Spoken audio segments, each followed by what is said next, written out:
নামাজ বা মিলাদ শেষে আমরা বলি আমাদের সওয়াবটুকু হয়েছে প্রথম সোনার মদিনায় পৌঁছাইয়া দাও, এটা ঠিক কিনা? ভাই আপনারা করেন, আমি ঠিক না বলে মার খাবো নাকি? না, আমি কোনো ঠিক বেঠিক বলি না, সব ঠিক। তবে আপনারা আমাকে সুন্নত জিজ্ঞেস করতে পারেন। এইখানে আমি বলতে পারি যে আমি গুনাহগার, আজ পর্যন্ত যা লেখাপড়া করছি সামান্য। রাসূলুল্লাহ সাল্লাল্লাহু আলাইহি ওয়াসাল্লামের ওফাতের পরে সাহাবী, তাবেঈ, তাবেঈন, আবু হানিফা, শাফিঈ, মালিক, আহমদ ইবনে হাম্বল, হাসান বসরি, জুন্নুন মিসরি, জুনায়েদ বাগদাদী রাহিমাহুমুল্লাহ তাআলা আজমাইন, কেউ কোনো দোয়া কালাম পড়ে বলেছেন আমরা যা কিছু পড়েছি সোনার মদিনায় পৌঁছে দাও, এটা আমি পাইনি।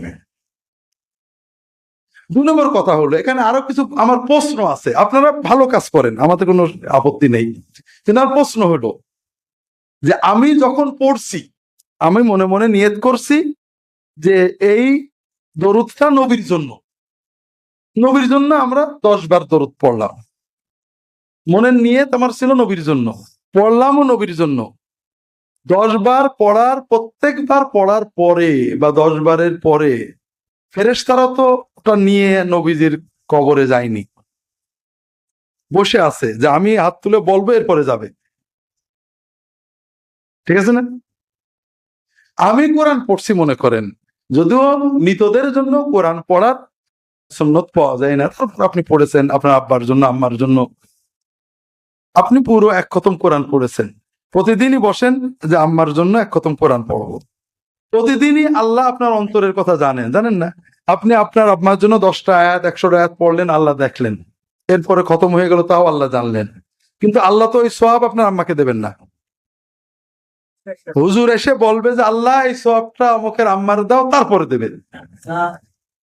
কি মনে হয় আপনাদের? যতদিন হুজুর না বলবে ওটা আসমানে ভেসে বেড়াবে, তাই না? হ্যাঁ, যেমন আপনারা গল্প শুনেছেন যে খানা না খাওয়া পর্যন্ত রূহ গুলো ভেসে বেড়ায়, খানা খাওয়ালে কবরে চলে যায় নাকি? এইরকম সওয়াব গুলো ভেসে বেড়াবে দোয়া না করা পর্যন্ত। এটা কোনো থিওরিতে মেলে না। আমরা যেটা বলবো যে আল্লাহ আমাদের, প্রথম কথা হলো যেটা নিয়ত করেছে ওটা চলে গেছে, নতুন দোয়া করব, আল্লাহ আমাদের এগুলো কবুল করে নাও, এগুলোর ওসিলা আমাদের মাফ করে দাও, আমাদের আব্বা আমার মাফ করো, কবরে শান্তি দাও, মাগফিরাত দাও, রহমত দাও। যেটা হয়ে গেছে গেছে, আমরা নতুন দোয়া করব। কথা বোঝেননি?